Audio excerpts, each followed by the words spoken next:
Витражи Сен-Шапель производят ошеломляющее впечатление даже на современного посетителя, который попадает в верхнюю капеллу. Здесь он видит 15-метровые ланцетные витражные окна, пронизывающие стены, составляющие ощущение того, что сами стены созданы из света. Для средневекового человека это была настоящая мистерия цвета и света, ибо свет – это эманация самого Бога и начало всяческой красоты. Алтарная часть Сен-Шапель хранила большой реликварий, в котором находились реликвии страстей Христовых и терновый венец. Но сами витражные окна были настоящим политическим манифестом XIII века, ибо в них разворачивалась чрезвычайно важная программа. Окна боковых стен главного нефа капеллы рассказывали нам библейскую ветхозаветную историю о происхождении человечества, и основной темой в этой истории была власть, ее генезис, ее происхождение у древних иудеев. Главными героями этого рассказа были лидеры еврейского народа, те, с кем связано представление о происхождении власти. И именно под окном витражным, изображающим поставление начальников над коленами Израилевыми, восседал король во время церковной службы.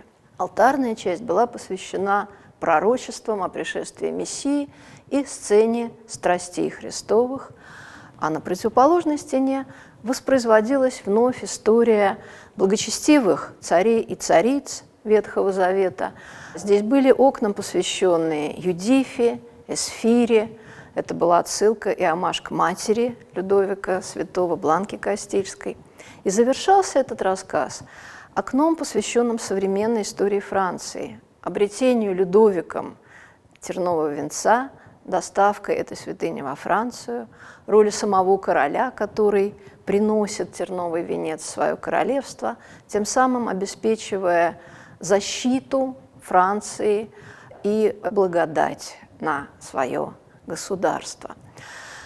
Людовик Святой таким образом декларирует свой статус как наследника помазанных царей Ветхого Завета, наследника императора Константина, который обрел святыни, связанные со страстями, и подтверждает свой статус государя, который, как духовный, эсхатологический лидер, должен привести свой народ к спасению.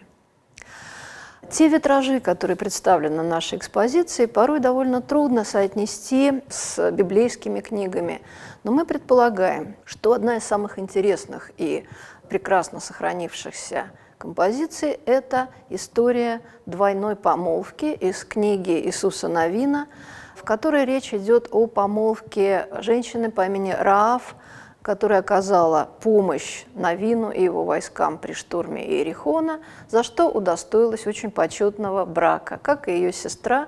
И вот на этом витраже изображена сцена двойной помолвки этих двух женщин.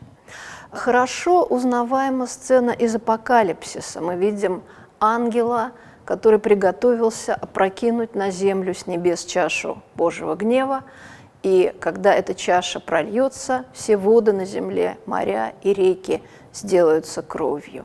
Этот фрагмент когда-то украшал окно-розу в верхней капелле Сен-Шапель. Мы можем атрибутировать еще одну сцену, изображающую правителя на смертном одре. У его ложа горят свечи, и вокруг него собрались люди, которым он дает некий завет. По мнению определенной группы историков, это, возможно, сцена из Ветхого Завета, но также, возможно, она относится к истории Франции. В таком случае этот правитель – отец Людовика IX, король Людовик VIII, который, возможно, передает власть сыну.